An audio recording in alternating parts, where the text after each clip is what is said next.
mungkin bertepatan malam ini malam Jumat untuk pertama memasuki bulan Rabiul Awal. Jadi kita gunakan bersama-sama duduk.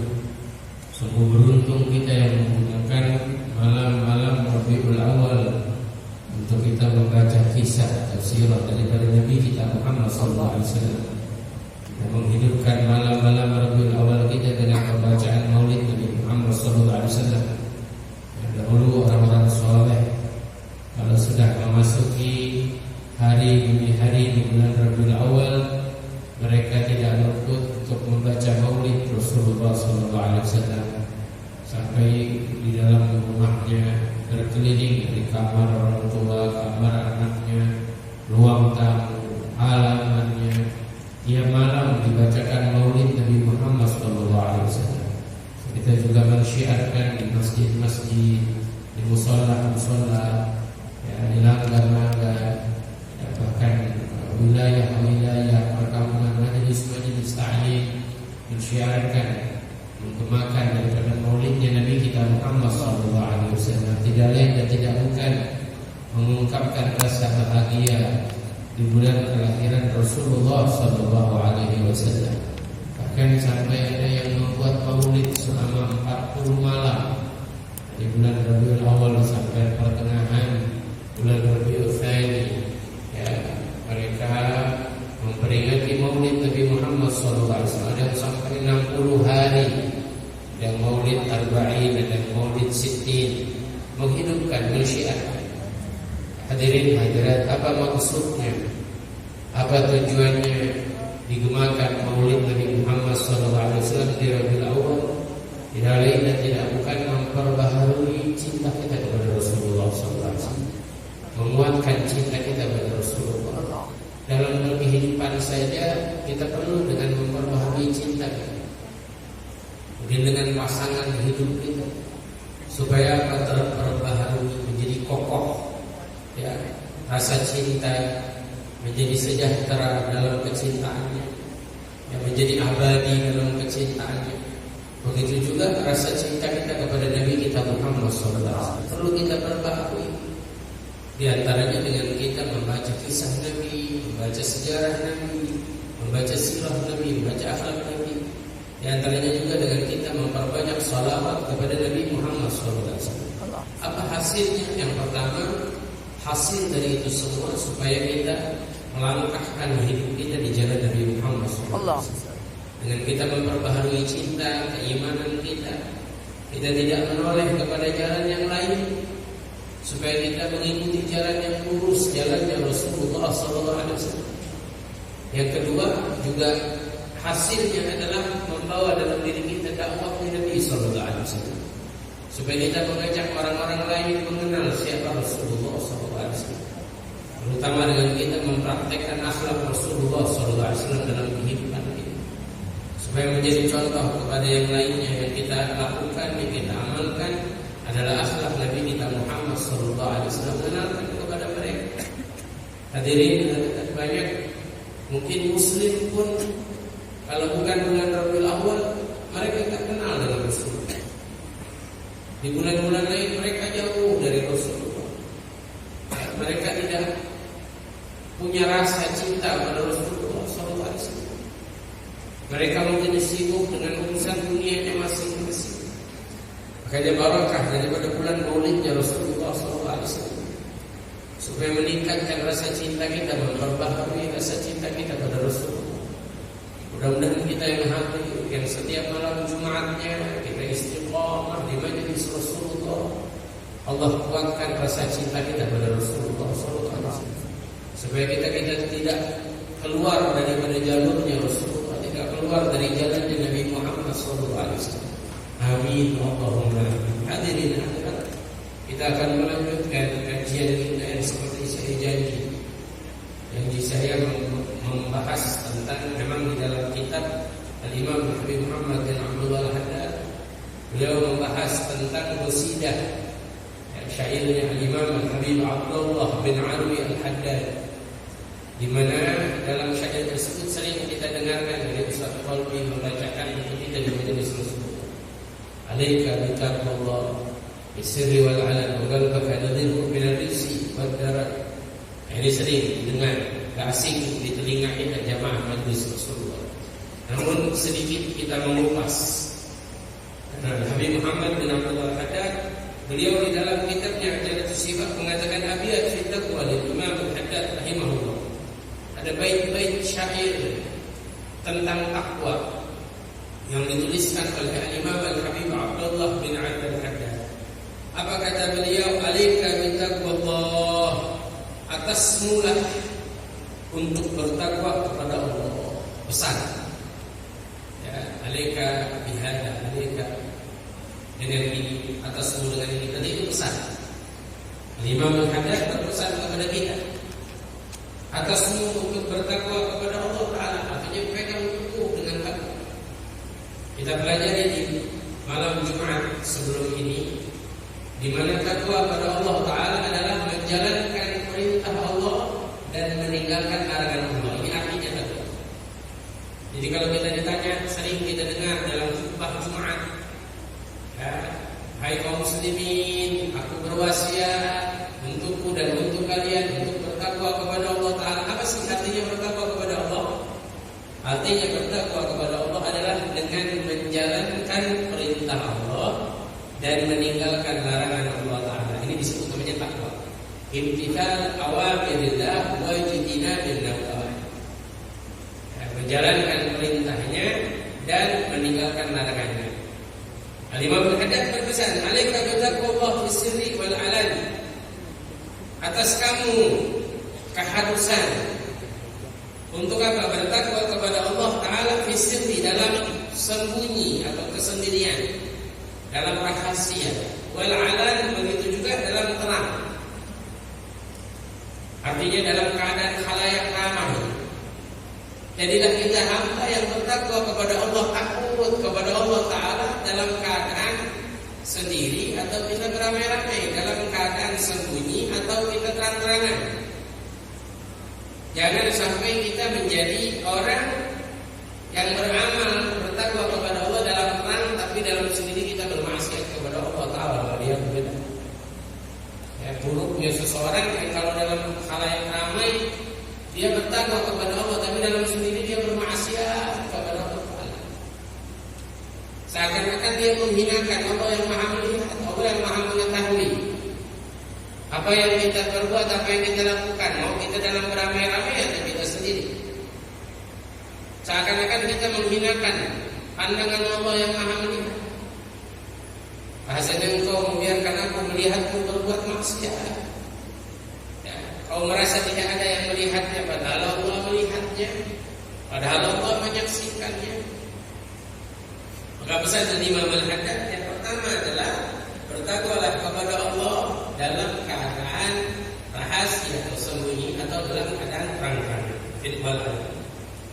Kemudian yang kedua, wagalbaka nadhirhu, tugasmu dan hatimu, wagalbaka dan hatimu, nadhirhu, bersihkanlah minar rizqi wad daran, dari kotoran-kotoran, dari kesalahan-kesalahan, dari keburukan.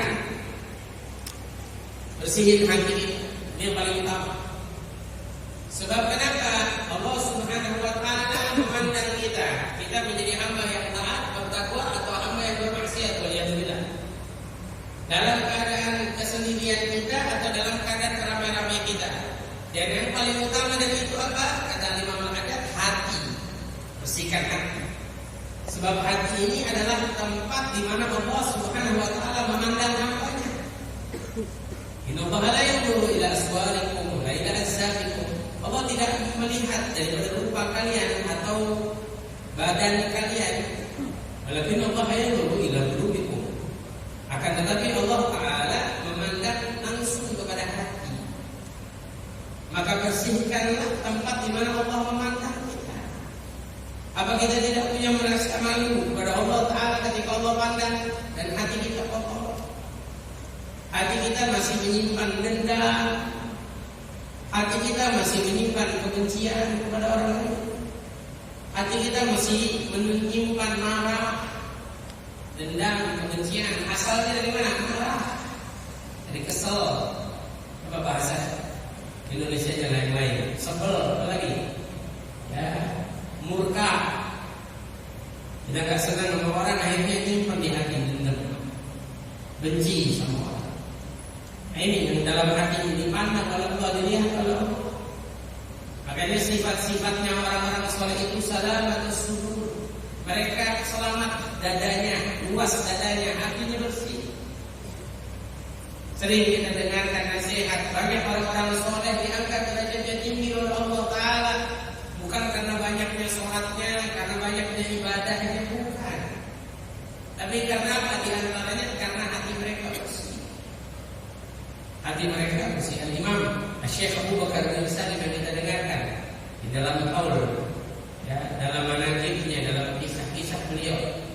Salah satu doanya apa? Beliau berdoa minta kepada Allah Ta'ala supaya anak cucunya, garis keturunannya semua salamatus sudur, bersih hatinya, gak dendam sama orang. Dan kita saksikan berapa banyak kita berjumpa dengan mereka, garis keturunan Imam Syekh Abu Bakar bin Salim, cucu-cucunya sampai sekarang hatinya bersih, gak marah orang, gak kesel sama orang. Yang mereka dicaci maki, dihina, digunjing, tapi mereka tak pernah marah. Karena memang itu doa daripada kakeknya, yaitu Imam Syekh Abu Bakar bin Salim, supaya anak cucunya Allah bersihkan hatinya. Nah, kita juga berharap mudah-mudahan kita para pecinta Syekh Abu Bakar bin Salim, kita juga membersihkan hati kita. Amin Allah. Nah, ini paling penting. Ya. Dalam Al-Quran Allah Subhanahu Wa Taala berfirman, "Yauma la yanfa'u malun wala banun illa man atallaha biqalbin salim."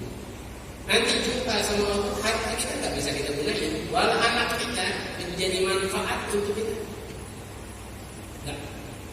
Gak ada dari mana. Walau dari harta kita, walau dari anak kita. Tapi apa yang bermanfaat dalam perjumpaan kita dengan Allah? Illa man atallaha biqalbin salim, kecuali mereka yang berjumpa dengan Allah Ta'ala hatinya selamat, hatinya bersih. Dan Rasulullah SAW mengajarkan kita berupaya untuk apa? Nadif qalbak, bersihkan hatimu, bersihkan hati kita ini, supaya hati kita ini siap menerima rahmat dari Allah, supaya hati kita siap menerima cahaya, supaya hati kita siap menerima anugerah-anugerah. Karena paling utama kita hadir di majelis, apa sih tujuannya kalau kita bukan berharap Allah memberikan keistimewaan untuk kita kemuliaan? Ya kita ngaji ini, duduk sama para guru kita, mengajar majelis Rasulullah, ada yang ngaji sama ustaz, sama kiai, sama habaib, ngikutin, ada yang ngikutin kemana-mana, ustaz, kiai, para habaib ngikutin. Tujuan apa? Supaya dapetin itu kebahagiaan di dalam dirinya, apa yang Allah berikan kepada orang-orang soleh dan kita dapat. Tapi mohon maaf, bagaimana kita mau dapat kalau hati kita tak bersih? Bagaimana kita mau dapat rahmat Allah kalau hati kita tak siap menerimanya? Bagaimana kita mau dapat anugerah-anugerah dari Allah Ta'ala kalau kita punya hati masih kotor, tertolak? Hati kita tertolak dari pandangan Allah Ta'ala. Makanya pesan Imam Ahmad, nadif, ya, qalbaka nadifhu min ar-rijsi wad-dakhal. Dan hatimu bersihkanlah. Yang namanya bersih hati itu gampang, berat, perlu dengan usaha, perlu dengan mujahadah. Terus kadang-kadang kita ini baru berusaha pengen jadi orang baik, kita baru mulai nih perjalanan pengen jadi orang baik gitu. Mesti nanti udah gak mau prasangka buruk sama orang, gak mau subon, gak mau benci, suruh maafin. Tapi ada aja tuh ketemu sama orang ngelakin, ya jelas baru aja pengen ada di hati. Emang berat, nggak gampang. Makanya ada orang-orang soleh itu sampai bertahun-tahun buat bersih hati, nggak sebentar. Al-Imam Al-Haddad sampai bilang ada murid-murid kami yang duduk dengan kami 2 tahun, lamanya itu bersih satu sifat aja 2 tahun. Sampai ada orang-orang soleh buat kebersihan hati itu jalan ribuan. Supaya membersihin hati. Makanya kalau kita nggak punya bersih hati, kadang kita ketemu orang jangan yang salah, yang benar aja bisa jadi salah di mata kita. Kalau kita nggak punya bersih hati, itu suzon aja. Orang modal baik, ada orang sedekah, orang sedekah ya. Pasti jadi konten. Itu kenapa jadi suruhan orang? Dia nih orang mau jadi konten, mau jadi apa? Alhamdulillah dia masih sedekah daripada nggak ada yang sama sekali sedekah. Hasilnya kan gitu. Kalau kita sering ada aja gitu. Makanya kata orang-orang soleh, kalau ada orang ya yang dia selalu menyangka orang berprasangka buruk, berarti dia yang berprasangka. Dia selalu menyangka orang berbuat buruk, ya dia memang lagi berprasangka buruk. Artinya jangan sampai kita ada orang yang selalu subur, nanti kita yang subur. Seakan-akan kita menuduh orang itu subur, atau orang itu niatnya nggak tulus, atau orang itu akhlaknya nggak baik. Bisa jadi kita loh. Kita yang menaruh prasangka itu yang tidak baik. Jadi jangan sampai kita subur kepada hamba-hamba Allah bersih. Sampai Nabi pernah berbicara kepada sahabat. Kata Nabi SAW,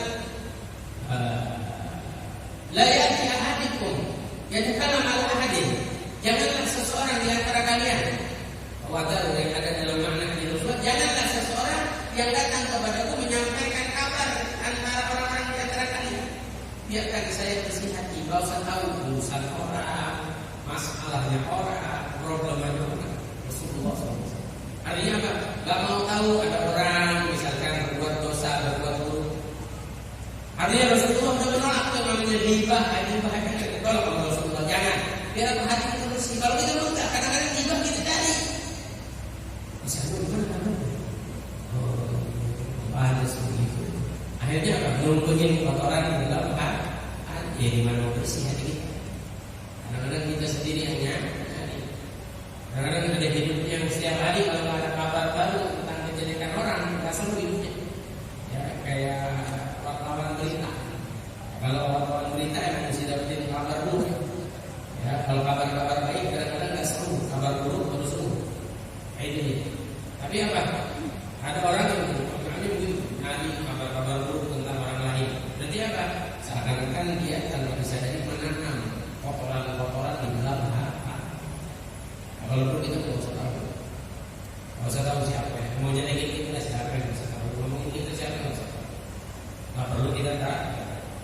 Kemudian kata Imam Ahmad, "Khalif hawa nafs." Dan lawanlah khalif tentang hawa nafs itu. Ya, jangan kita turuti. Allati laysa qasduha, yang mana tidak memiliki tujuan siwal jam'i, kecuali al-jam' mengumpulkan lidah lati kasyuhalnya daripada mengumpulkan dalam urusan dunia ini, yang mana itu semua akan menjumuskan kita dalam pintu kesengsaraan, asyuhalnya dalam pintu-pintu ujian.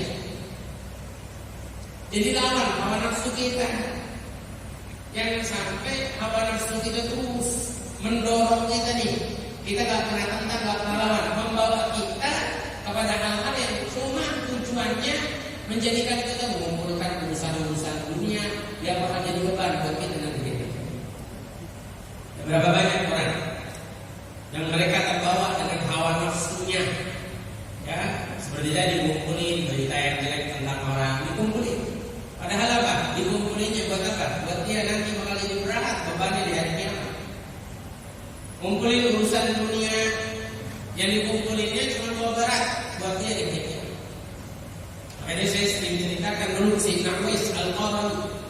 Siapa yang gak kenal? Pemuda yang terkenal di langit, di bumi gak ada kenal. Sampai di bumi dipanggilnya orang gila, majnun, orang gila. Tapi orang gila yang waras, bahkan mungkin lebih waras daripada orang waras. Sayyidina Uwais Al-Qarani tiap hari menjadikan hidupnya dalam ketaatan, dalam ibadah kepada Allah Ta'ala. Itu Sayyidina Uwais Al-Qarani pernah didatangi sama Sayyidina Umar bin Khattab bawain uang dari Baitul Mal. Kata Sayyidina Umar, wahai Uwais, aku akan berikan engkau uang dari Baitul Mal untuk membiayai kehidupanmu, karena engkau adalah salah satu orang yang disebutkan namamu oleh Rasulullah. Disebutin namanya oleh Rasulullah SAW. Apa Sayyidina Uwais jawab? Jangan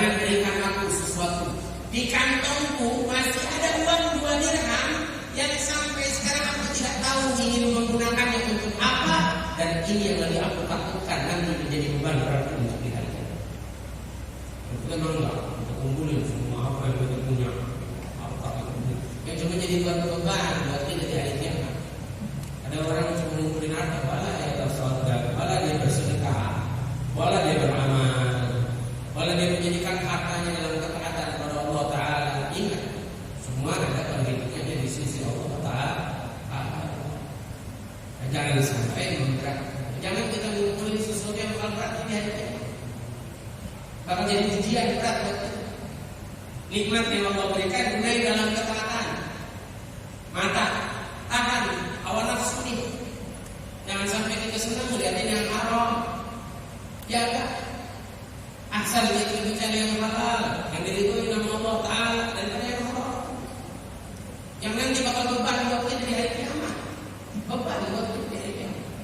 Telinga kita dengerin yang haram, mulut kita ngomongin yang jelek, yang haram.